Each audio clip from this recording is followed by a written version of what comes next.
नमस्कार छात्रों, आज हम आपकी पुस्तक आरोह का पाठ नंबर 6 उषा पढ़ेंगे, जो कि एक कविता है। परंतु कविता को पढ़ने और उसकी व्याख्या करने से पहले बेटा एक बार हम इसके रचयिता श्री शमशेर बहादुर सिंह का कवि परिचय एक बार देख लेते हैं। तो श्री शमशेर बहादुर सिंह का जन्म 1911 ईस्वी में देहरादून उत्तरांचल में हुआ। 1993 में इनका स्वर्गवास हो गया। कविता लेखन के अलावा इन्होंने चित्रकला का प्रशिक्षण भी लिया है, यानी कि ये चित्रकला में भी रुचि रखते हैं। विभिन्न पत्रिकाओं जैसे माया, नयापथ, मनोहर कलियां आदि में संपादन सहयोग दिया है। इसके अलावा यूजीसी की योजना के तहत इन्होंने उर्दू हिंदी कोश का संपादन भी किया है। इनकी साहित्यिक विशेषताएं देख लेते हैं। शमशेर बहादुर जी मुख्य रूप से कवि ही हैं। इन्होंने कविताओं की ही रचना की है। शमशेर बहादुर जी प्रेम और सौंदर्य के कवि हैं। ये खुद को उर्दू और हिंदी का दो आब मानते हैं। अब बेटा दो आब क्या होता है? दो पानियों के बीच का स्थान, एक ऐसी भूमि जिसको दो नदियों का पानी सींचता है। ठीक है, तो और ये भूमि पता है बेटा बहुत ही उपजाऊ होती है फसल या खेती के परपत से। इसी प्रकार से ये जो शमशेर बहादुर जी हैं खुद को दो आब कहते हैं, क्योंकि इनको दो भाषाओं से काफी कुछ मिला है। उर्दू और हिंदी दोनों ही भाषाओं की संस्कृति या इन दोनों ही भाषाओं की रचनाओं से जो है इन्होंने काफी कुछ सीखा है। हिंदी भाषा के अलावा उर्दू भाषा व शायरी से इनका गहरा लगाव रहा है और उन्होंने कुछ अच्छे शेर भी कहे हैं।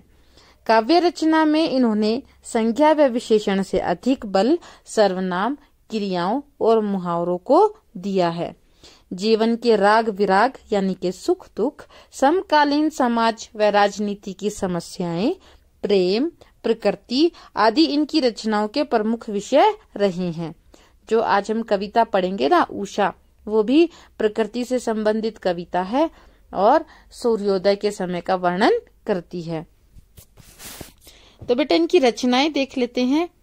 काव्य कृतियां चुका भी हूं मैं नहीं, बात बोलेगी काल तुझसे होड़ है मेरी उदिता, कुछ कविताएं व कुछ और कविताएं आदि इनकी काव्य कृतियों के कुछ उदाहरण हैं।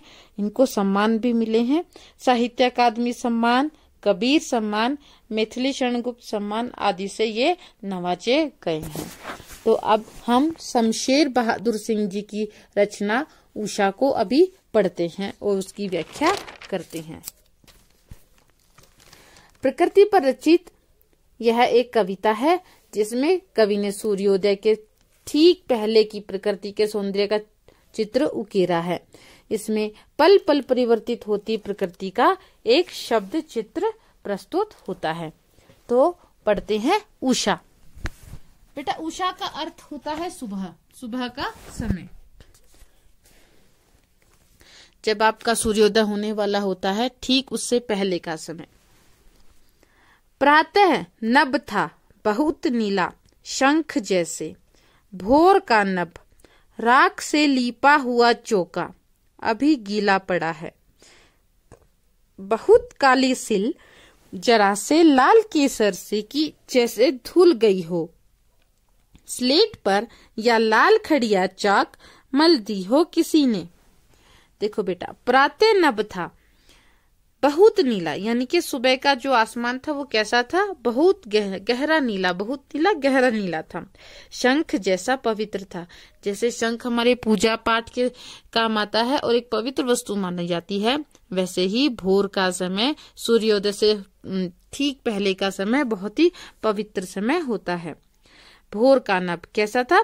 राख से लीपा हुआ चौका अभी गीला पड़ा है। अब देखो बेटा चौका क्या होता है? चौका होता है चूल्हा। पुराने जमाने में जब हमारे गांव में गैस स्टोव नहीं होते थे, बिजली नहीं होती थी, तो लोग बाग खाना कैसे बनाते थे? चौके पर। मिट्टी और पत्थरों से बनाया हुआ एक ऐसा साधन जिसमें लकड़ियां, उपले या घास फूस जलाकर फिर उस पर खाना औरतें बनाती थी, तो उसको चौका या चूल्हा कहते हैं। तो बहुत सुबह का समय, जब हल्का हल्का अंधेरा होता है और हल्का हल्का दिन निकल रहा होता है, सूर्योदय से ठीक पहले का समय, उस समय को कवि ने बताया है राख से लिपे हुए चौके जैसा।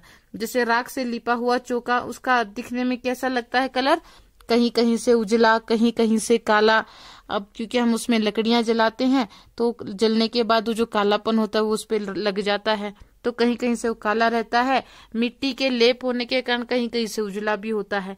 तो ठीक ऐसा ही हमारा भोर का समय होता है, कहीं कहीं से काला, कहीं कहीं से उजला। रात जा रही होती है, उसका थोड़ा कालापन लिए होता है, सुबह हो रही होती है, उसका थोड़ा उजाला लिए होता है, बिल्कुल राख से लिपे हुए चौके के जैसे लगता है। अब जब राख से चौका लीपते हैं तो उसमें थोड़ी सी नमी रह जाती है, क्योंकि गीली मिट्टी से लिपा जाता है, धीरे धीरे वो नमी खत्म होती है। ठीक इसी प्रकार से भोर के समय में भी नमी होती है, उसके वातावरण में भी नमी होती है। किसके कारण? ओस के कारण, ओस की बूंदों के कारण भोर के समय में भी नमी होती है, जैसे राख से लिपे हुए चौके में होती है। और भोर का सुबह का समय भी थोड़ा थोड़ा उजला और थोड़ा थोड़ा काला होता है। ऐसे ही राख से लिपे हुए चौके का जो रंग होता है वो भी ऐसा ही होता है। बहुत काली सिल जरा से लाल केसर से कि जैसे धुल गई हो। देखो बेटा ध्यान से, बहुत काली सिल, सिल होता है पत्थर। पुराने जमाने में या फिर हमारे गांव में जहां बिजली नहीं होती, वहां पर एक बड़ा सा काला सा पत्थर इस्तेमाल करती हैं औरतें, चटनी बनाने के लिए या मसाला कूटने के लिए। एक बड़ा काला पत्थर लेती हैं, उस पे मसाला रखती हैं, ऊपर से एक छोटे पत्थर से जो है जोर लगाते हुए उसको पीसती हैं, तो उसे कहते हैं काली सिल। सिल यानी के पत्थर। ऐसा लगता है हमारा सुबह का समय जैसे बहुत काली सिल है इनके, वो बहुत काला जो पत्थर होता है वैसा वैसा लगता है। जरा से लाल केसर से कि जैसे धुल गई हूँ। अब ऐसा लगता है जैसे काली सिल को किसी ने केसर के पानी से धो दिया है, तो वो कहीं कहीं काली हो गई है और कहीं कहीं उस पे लाली छा गई है केसर के रंग की। ऐसा ही जो है भोर का समय लगता है, जब सूर्योदय होने की शुरुआत होती है। काला काला सा मौसम होता है, आसमान काला होता है, क्योंकि जो रात जा रही है उसका कालापन उस पे छाया होता है। और उस कालेपन में ही कहीं कहीं सूर्योदय की छोटी छोटी लाल किरणें या फिर लाल रंग के बादल दिखाई देते हैं कि हाँ भाई सूर्य निकल रहा है। लाली जो उस पे छाती है तो उससे बिल्कुल ऐसा ही लगता है जैसे काले पत्थर, काले सिल को किसी ने केसर से धो दिया हो। सुबह के यानी कि सूर्योदय से पहले के आसमान को काली सिल से समानता दिखाई गई है, और जो सूर्योदय का समय, सूर्य का निकलना जो है केसर से, जरा से लाल केसर से इसकी समानता दिखाई गई है। स्लेट पर या लाल खड़िया चाक मलती हो किसी ने। देखो अब स्लेट भी काली होती है, तो सुबह के भोर के जो आसमान की तुलना यहाँ पर स्लेट से की गई है। लाल खड़िया चौक यानी कि ऐसा लगता है जैसे किसी छोटे बच्चे ने स्लेट पर लाल रंग की चौक से कुछ लिख दिया है, ऐसा जो है सुबह का आसमान हमें प्रतीत होता है। कि काले काले से आसमान में जब थोड़ा थोड़ा सूर्योदय हो रहा होता है, हल्की लाली छाई होती है, तो ऐसा लगता है जैसे स्लेट पर, काली स्लेट पर छोटे बच्चे ने लाल खड़िया चौक से कुछ लिख दिया है। तो बेटा उत्प्रेक्षा अलंकार का बेहतरीन उदाहरण यहाँ पर प्रस्तुत होता है। बहुत काली सिल जरा से लाल केसर से जैसे धुल गई हो, स्लेट पर या लाल खड़िया चौक मल दी हो, यानी कि यहाँ पर आसमान की तुलना जो है स्लेट या फिर काली सिल से की गई है, और सूर्य के निकलने की तुलना लाल केसर या लाल खड़िया चौक से की गई है। बेहतरीन उदाहरण आपका यहाँ पे बनता है उत्प्रेक्षा अलंकार का। भाषा देखो सरल और सीधी है, पढ़ते ही समझ में आ रहा है कि किस मामले में बात हो रही है, लेकिन इसमें तुकबंदी या गीती शैली नहीं है। इसको पढ़ते हैं, प्रभात नभ था बहुत नीला शंख जैसे, भोर का नभ राख से लीपा हुआ चौका अभी गीला पड़ा है, बहुत काले सिल जरा से लाल केसर से जैसे धुल गई हो। जब हम इस कविता को पढ़ते हैं तो हमें ऐसा लगता है कि जैसे हमने ये नजारा, यह सीन पहले कहीं देखा है। इसको पढ़ते हुए हमारी आंखों के समक्ष एक दृश्य, एक चित्र सा प्रस्तुत होता है। यानी कि भाषा कैसी है? चित्रात्मक भाषा है, हमारी आंखों के समक्ष एक चित्र को प्रस्तुत कर देती है, परंतु गीति शैली की भाषा नहीं है और सरल भाषा है। खड़ी बोली का प्रयोग किया गया है। आगे पढ़ते हैं।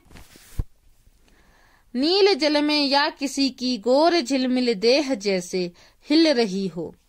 नील जल में या किसी की गोर झिलमिल देह जैसे हिल रही हो और जादू टूटता है इस उषा का, अब सूर्योदय हो रहा है। देखो बेटा, नील जल में ऐसा लगता है, यानी कि भोर का समय तो हो गया। भोर क्या होती है? सूर्योदय से ठीक पहले का समय।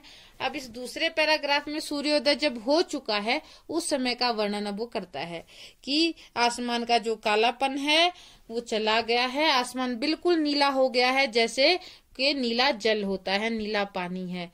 या किसी की गोर झिलमिल देह जैसे हिल रही हो, और उस नीले जल में जैसे किसी गोरी सुंदर स्त्री की देह हिलती है, यानी कि शरीर हिलता है। एक गोरी चिट्टी लड़की जैसे पानी, नीले पानी में खड़ी है और उसका जो शरीर है हिलता हुआ प्रतीत हो रहा है, हिलता हुआ दिखाई दे रहा है। ऐसा लगता है, क्या ऐसा लगता है? नीला आसमान और उसमें चमचमाता सफेद सूरज। यानी कि भोर का समय बीत जाने के बाद जब सूरज निकल आता है तब ऐसा लगता है जैसे नीला आसमान नीले जल जैसा है और उसमें सफेद चमकता सूरज किसी सुंदर गोरी चिट्टी लड़की जैसा है। और ऐसा लगता है जैसे कि नीले जल में एक गोरी सुंदर लड़की की देह है, यानी कि गोरी सुंदर लड़की नीले पानी में खड़ी है। और इसी के साथ उषा का जादू टूटता है, यानी कि सूर्योदय से पहले का जो समय है वो समाप्त हो जाता है और सूर्योदय हो रहा होता है, यानी कि सूरज निकल रहा होता है। तो ये है बेटा आपकी कविता। देखो, इसमें एक चीज ध्यान से देखना, किसी की गोर झिलमिल देह जैसे उत्प्रेक्षा का उदाहरण है बेटा। उत्प्रेक्षा अलंकार यहाँ पे बनता है, और क्योंकि सूरज की तुलना एक सुंदर गोरी चिट्टी लड़की के शरीर से की गई है तो यहाँ पे मानवीकरण अलंकार भी बनता है। भाषा सरल और सहज है, खड़ी बोली का प्रयोग है। देखो, राख से लीपा हुआ चौका, चौका यानी के मिट्टी और पत्थरों से बनाया हुआ वह चूल्हा जिसमें लकड़ियां जलाकर खाना बनाते हैं, यानी कि मसाले कूटने वाली काली सिल का भी इसमें बात की गई है। और नदी में नहाती हुई, नीली नदी के जल में, मतलब नदी के पानी में नहाती हुई लड़की। तो बेटा ये कहाँ का वातावरण प्रस्तुत हो रहा है? किसी गांव का, क्योंकि गांव में लाइट नहीं होती थी, पुराने जमाने में फैसिलिटीज नहीं होती थी, तो वहाँ चौके पर खाना बनता था। शहरों में तो एलपीजी गैस सिलेंडर्स आ गए तो उस पे बनता है। और काली सिल पे मसाला कूटते, शहरों में तो मशीनों पे मशीनें चलाते हैं और मसाला पीस लेते हैं। और शहरों में नहाना धोना तो बाथरूम में होता है, तो नदी पर नहाना धोना गांव में ही होता है। तो ये जो उषा का चित्र प्रस्तुत किया है यह कवि ने गांव के माहौल में प्रस्तुत किया है। अगर आपका प्रश्न बनता है कि इस कविता में किस वातावरण का जो है वर्णन किया गया है, तो गांव का या फिर ग्रामीण वातावरण को प्रस्तुत करते हुए ग्रामीण क्षेत्र में सूर्योदय का वर्णन किया गया है। छोटी सी कविता है, श्री शमशेर सिंह बहादुर जी ने लिखी, शमशेर बहादुर सिंह द्वारा रचित है और कविता का नाम है